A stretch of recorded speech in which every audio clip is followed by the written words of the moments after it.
أعوذ بالله من الشيطان الرجيم بسم الله الرحمن الرحيم والصلاة والسلام على رسولنا وحبيبنا محمد صلى الله عليه وسلم اللهم اشرح لي صدري ويسر لي أمري واحلل عقدة من لساني يفقهوا قولي. Welcome to our presentation this evening. We have a phenomenal professor and speaker, Dr. Sahar Khamis, who's going to be giving us a fantastic program, inshallah. This is part of Boston Islamic Seminary's programs. We have multiple programs. My name is Ibrahim Musallam. I am one of the master's students in one of their programs. You're going to see a link on your right-hand side to be able to scope out many of our open registrations, including some of our spring courses, as well as our preview week, which anybody can enter and preview. With that, I'm going to introduce our esteemed speaker this evening, Dr. Sahar Khamis. She is an associate professor in the Department of Communication at the University of Maryland, College Park. She is an expert on Arab and Muslim media and the former head of the Mass Communication and Information Science Department at Qatar University. Dr. Khamis holds a PhD in Mass Media and Cultural Studies from the University of Manchester in England. She is a former Mellon Islamic Studies Initiative visiting professor at the University of Chicago. She is the co-author of the books Islam.com, Contemporary Islamic Discourse in Cyberspace, and Egyptian Revolution 2.0, Political Blogging, Civic Engagement, and Citizen Journalism, and the co-editor of the book Arab Women's Activism and Socio-Political Transformation, Unfinished Gender Revolutions. Additionally, she authored and co-authored numerous book chapters, journal articles, and conference papers, regionally and internationally, in both English and Arabic. She is a recipient of a number of prestigious academic and professional awards, as well as a member of the editorial boards of several journals in the field of communication in general and the field of Arab and Muslim media in particular. In addition to being an award-winning academic, Dr. Khamis is a media host and an international media commentator and analyst, a public speaker, and a former human rights commissioner in the Human Rights Commission in Montgomery County, Maryland. She also is one of our adjunct professors here at Boston Islamic Seminary, and I had the privilege of being one of her students at her Understanding and Engaging Media course last semester. With that, please welcome Dr. Sahar Khamis. Assalamu alaikum wa rahmatullahi wa barakatuh. Thank you so much, Ibrahim, for this generous and kind introduction. And thanks so much to Boston Islamic Seminary for putting together this very, very important webinar series, especially focused on Gaza and what is happening in Gaza. It is extremely important for us as Muslims to be aware of the realities of the world and what is going on around us. So we always say the prayer at the beginning of every meeting, which is basically اللهم علمنا ما ينفعنا وانفعنا بما علمتنا وزدنا علما اللهم امين يا رب العالمين. May Allah teach us whatever benefits us and benefits us with whatever He taught us, and also increase us in knowledge always, inshallah. Ameen, ameen ya rabb al-alamin. So, dear brothers and sisters, it's very important for us as Muslims to master the tools of media and to know how to engage public opinion and how to talk to public opinion and how to address these issues that impact us as Muslims in the most articulate, eloquent, and meaningful ways. Because as I always say, if you don't tell your story in your own words, somebody else will tell your story, but it's not going to be told in an accurate and proper way. There's always going to be something missing, or maybe something faulty or inaccurate, or in some cases even deliberately faulty and inaccurate, which is why we need to master these tools of technology, media, and communication to be able to address public opinion and talk about the issues that matter to us the most. Now, the title of my talk this afternoon is International Media Coverage of Gaza, Disinformation, Propaganda, and Faulty Frames.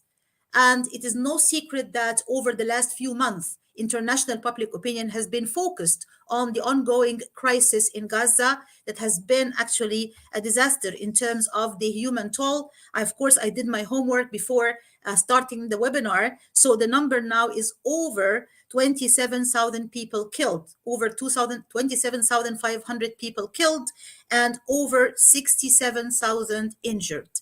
Now, it is no secret that many of these are women, minors, children, and elderly people, which is why it is a grave and horrible humanitarian crisis.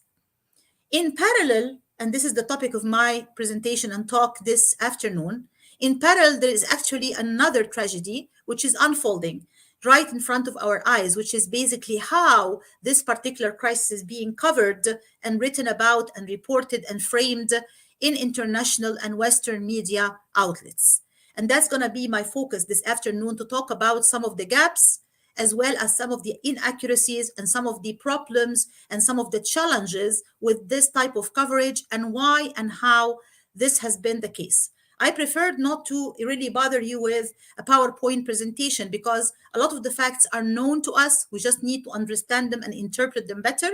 And of course, as for the audiovisual, I'm sure all of us are stuck to our, TV screens and cell phones and laptops, and always watching and following the horrific news day in and day out. So I'm sure you know as much as I do, if not more, about the events there and what is happening. But what we need to understand is how this crisis is being covered in Western media, and why this is the case, and what are the lessons learned for us as Muslims when it comes to these particular issues. What can we learn? What can we try to avoid?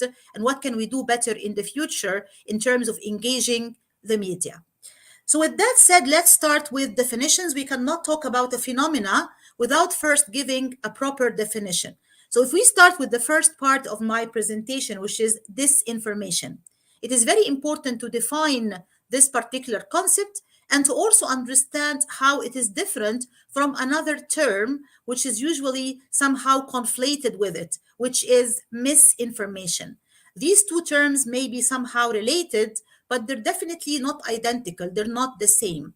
Disinformation is the deliberate, falsification of certain facts. So if somebody comes up with a narrative and they intentionally give you wrong or faulty or false information, they give you the wrong numbers, the wrong, pieces of information. They try to give you some kind of fabricated images or twist the facts around. This is called disinformation. Misinformation, on the other hand, is if somebody does a sloppy job. They don't check the facts. They're not really sure about the source of a certain story. They make a mistake. There is an error here and there. This is called misinformation. And in the context of the Gaza crisis and how it has been covered in international and Western media, we have seen both, really. We have seen numerous examples of disinformation as well as examples of misinformation alike. And I'm going to give you, of course, a few examples, and hoping that that would also inspire a good discussion and Q&A in the second part of our webinar this evening, inshallah. So when we hear the stories always circulating in Western media about the beheading of babies in Israel, right, on October 7th. Oh, these babies were beheaded. These babies were beheaded. And that keeps, being circulated over and over and over again, so much so that even the President of the United States talks about that. And then the White House had to come after that and say, oh, well, the president has never seen any evidence of babies being beheaded, but pretty much that is what he heard. The problem with this information is that when you keep repeating the same inaccuracy or the same false information or the same skewed facts over and over and over again, people start to buy into it. They start to believe it. They start to take it at face value. Oh, so many babies have been beheaded, even though there has been no evidence to support that. The same thing about the claim of, oh, women have been raped. Oh, all of these women who have been raped, what a horrible thing, Okay, where is the hard evidence to prove that?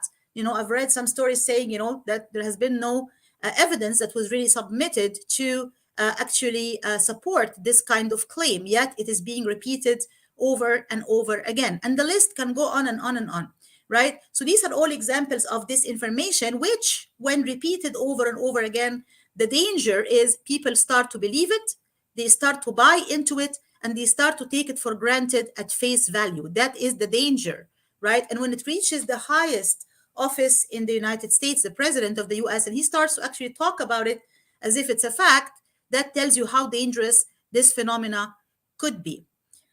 Having said that, not everybody necessarily has a bad intention. Some people, for example, I've seen that among my own circles and friends, they might actually share and reshare and post and repost things that are not necessarily credible, not necessarily, verified, not necessarily accurate, right? We have seen, for example, this video that went viral online about, the CNN reporter and the CNN cameraman, and somebody has actually dubbed the voice, like put a voice over this particular video to make it seem as if the director or the producer, the director of the show is just giving them directions, do this, do that. And somebody has actually fabricated or falsified this particular video.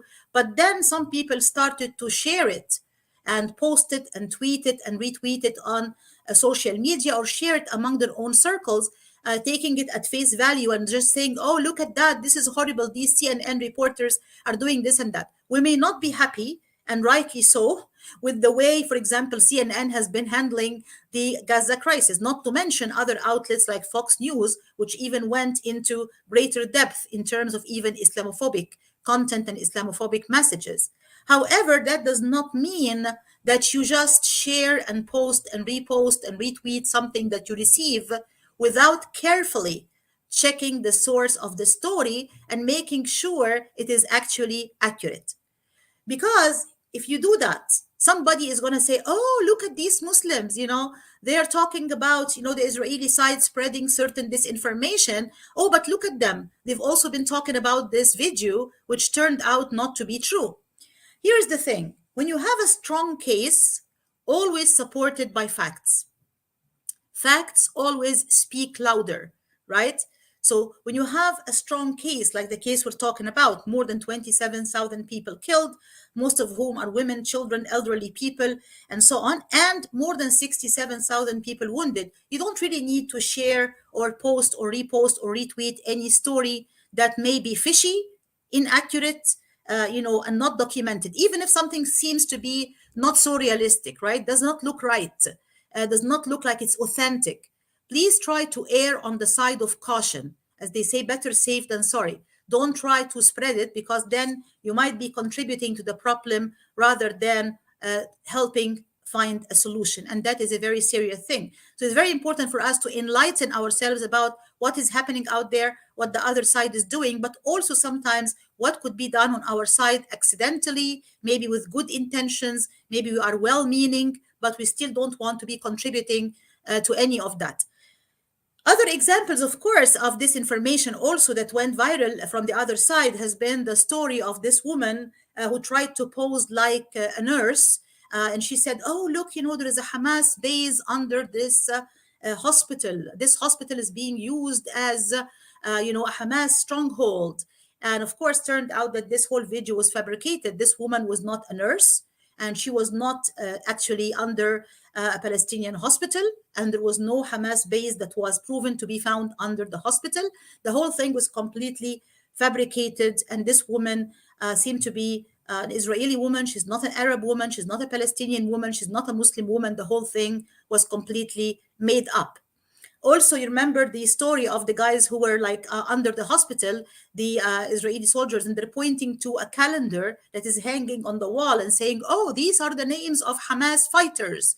These are all the names of Hamas fighters. It turned out to be a calendar that had the days of the week. That's it, right? So these examples, and I can go on, but of course, in the interest of time, we want to talk about all the other topics that we want to be discussing this afternoon. We don't want to just focus solely on this one point. We want to move on to other points. But I'm just giving all of these examples, and there's much, much more out there to say that, hey, when there's actually crisis, when there is actually conflict, it always gives room for the spread of rumors, gossip, disinformation, and misinformation.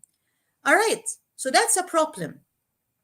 What can we do in order to address this particular problem, or try, as I said earlier, not to add to it, not to make things worse, right? Because, at the end of the day, we're all living in one planet, right? And yes, we can talk about, the other side spreading disinformation, misinformation. We also have to be careful not to buy into it, not to believe it, and also not to circulate anything that is not authenticated, not accurate, and not verified. So what is the solution?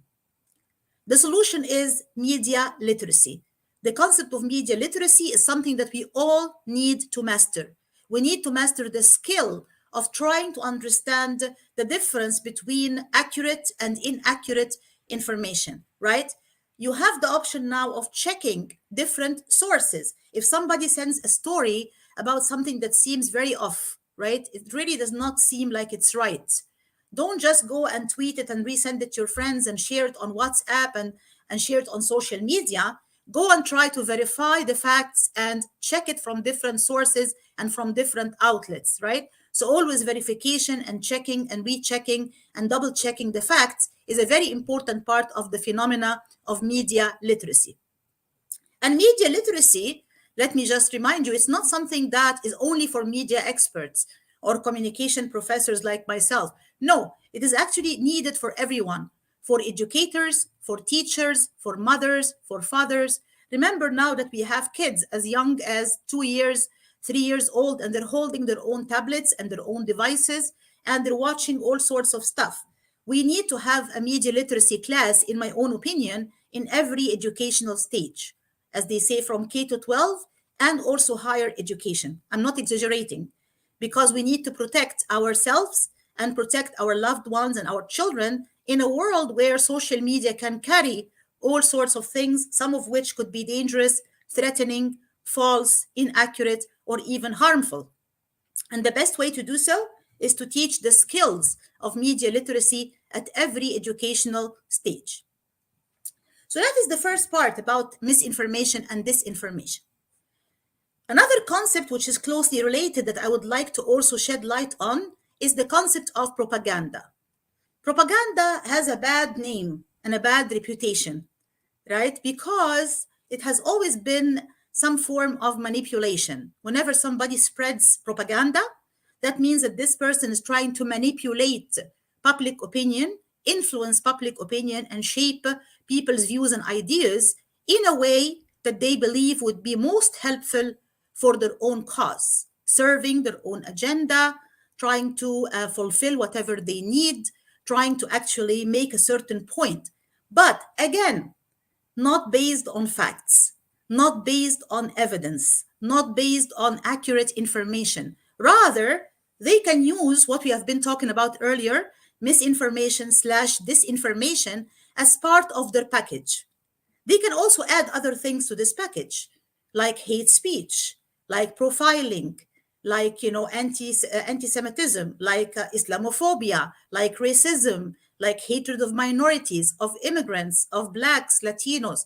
The list can go on and on and on, right? So basically, what they're trying to do is to give you a certain package and to make sure you buy into this package and then to sway your opinion in this direction. That's why propaganda could be very dangerous. And again, just like misinformation and disinformation, propaganda tends to escalate and to grow bigger and to proliferate and to spread when there is a war, when there is a conflict, and when there is a crisis. So we have to be very careful with this. We remember, for example, Nazi propaganda, but it's not the only propaganda. There is also propaganda going on now to try to smear the image of the Palestinians, make them, misrepresented as, quote unquote, they're all terrorists, they're all extremists, very Islamophobic tropes and very Islamophobic memes and messages that try to profile, a certain group of people or an entire group of people for that matter as, bad, as negative. And we're going to talk about that more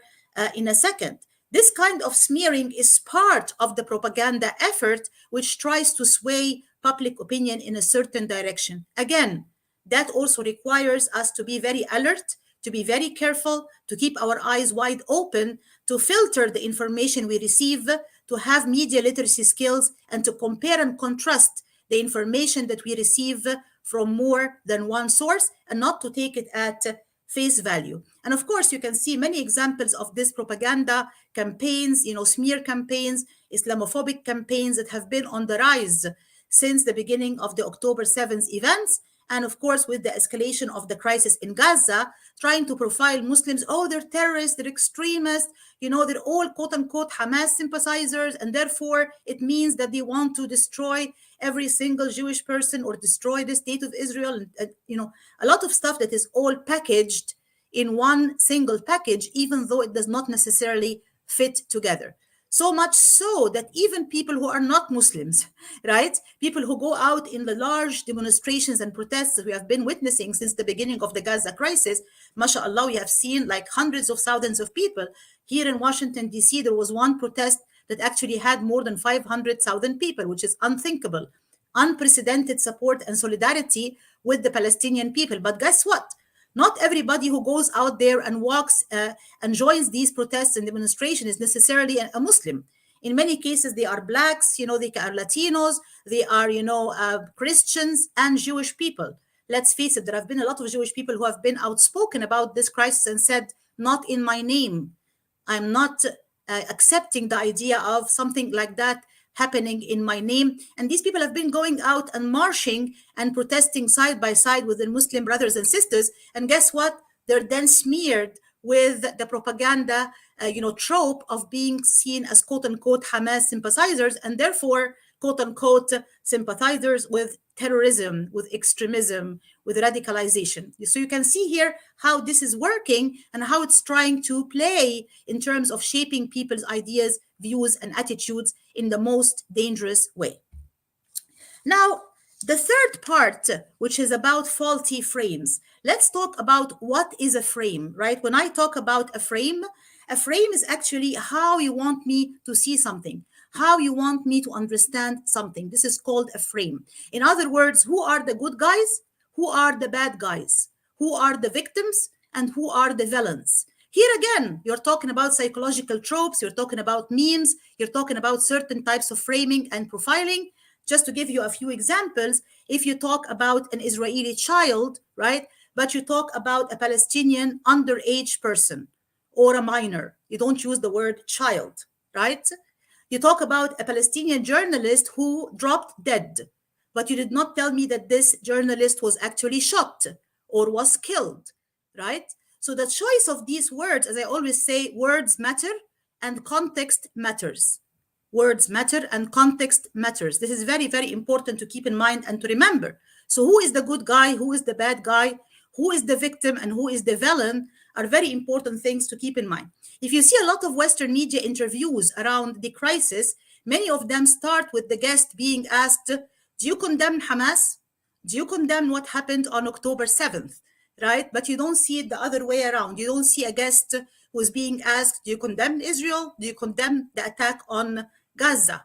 Right? This is called framing, the idea of how you try to profile certain people, certain ideas, certain phenomena, certain process in order to make people think about it one way or the other. So the famous activist, Norman Finkelstein, when he was asked this question, do you condemn what happened on October 7th? His answer was yes, I condemn October 7th, as well as October 6th, October 8th, October 10, October 11, and he went on and on. So what he wants to tell us is a very important point, which takes me to the last point, which is the danger of decontextualization. Please remember this word. Decontextualization means when I try to just focus on one particular event, one particular incident, one particular accident, and to use it as my trope. I'm only going to talk about what happens on October 7th, but I'm not talking about the 75 years of occupation of Palestine. I'm not going to talk about the plight of the Palestinian people. I'm not going to talk about their suffering under occupation. I'm not going to talk about the horrific humanitarian toll. I'm not going to talk about the tragedy that's unfolding day in and day out. I'm going to deliberately, and please mark the word deliberately, avoid talking about all of these things. And I'm only going to pick and choose what I'm going to be choosing to talk about and what I'm choosing not to talk about. And I'm not going to include the proper historical context for this particular crisis. So I'm not going to talk about the context. I'm going to engage in decontextualization, which basically means I'm going to talk about what happened on October 7th without putting that in the context of the occupation and the context of resistance or the context of the events before and after. This is a very, very important point because decontextualization is clearly linked also to faulty frames, right? The framing of who is the good guy, who is the bad guy, who is the victim, who is the villain, how are you describing these phenomena, how are you describing these events, what kind of labels and words and descriptions are you using? All of that is clearly related and interlinked, and we cannot separate one from the other. So to close, I really have to remind you and remind myself that everything I've been talking about now, in terms of propaganda, in terms of misinformation, disinformation, in terms of faulty frames and in terms of decontextualization does not happen in a vacuum, right? Very important thing to remember. This is part of a process called Orientalism. I don't know how many of you read the book Orientalism. It's a seminal book by Edward Said, who is actually a Palestinian American author who wrote this book Orientalism, and he said there is an Orientalist gaze. In other words, it's related to imperialism, it is related to colonialism, how certain groups, usually the privileged groups like Western societies and others and their supporters and allies, look down on other countries and other societies and other nations and other religions. So this phenomena is not happening in a vacuum. It is related to the broader idea or concept or notion of Orientalism, and of course the notions of colonialism and imperialism and Islamophobia, and the list can go on and on and on. So when we try to understand these phenomena, let's not just simplify it to, oh, this is a bad story that appeared in this particular, newspaper. Most recently, Thomas Friedman had this, op-ed in the New York Times about comparing the Middle East to the animal kingdom. Can you imagine? Like giving descriptions using insects and animals to describe the countries and the nations and the people of the region. Very humiliating. And I assume that if he was not talking about the Middle East, if he was not talking about Arabs/Muslims, if he was talking about any other group, he would have been fired by now.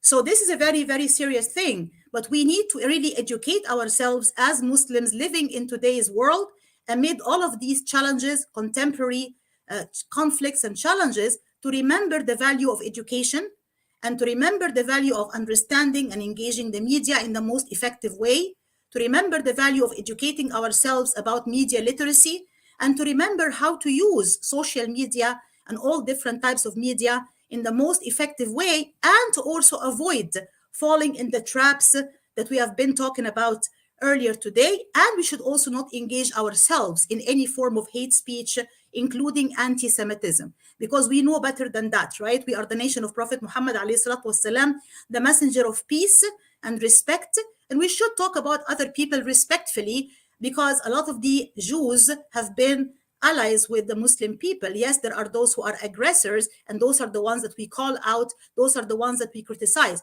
But if you send a message that says kill all Jews or we hate all Jews, that is something which is unacceptable from an ethical and Islamic perspective, because this is not what our religion and our values are all about.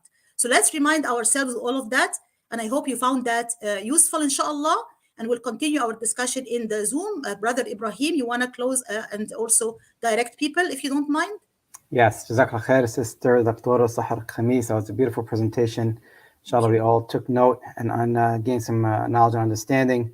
We will now transition to Zoom. The Zoom link now is in the chat window or in the comment section there as you see it, where Dr. Sahar will join us for our question and answer. So again, just click on the Zoom link you see, and we will be joining you all there momentarily. I will close this session. سبحانك اللهم وبحمدك نشهد أن لا إله إلا أنت نستغفرك ونتوب إليك بسم الله الرحمن الرحيم والعصر إن الإنسان لفي خسر إلا الذين آمنوا وعملوا الصالحات وتواصوا بالحق وتواصوا بالصبر. See you in a few seconds. Thank you so much.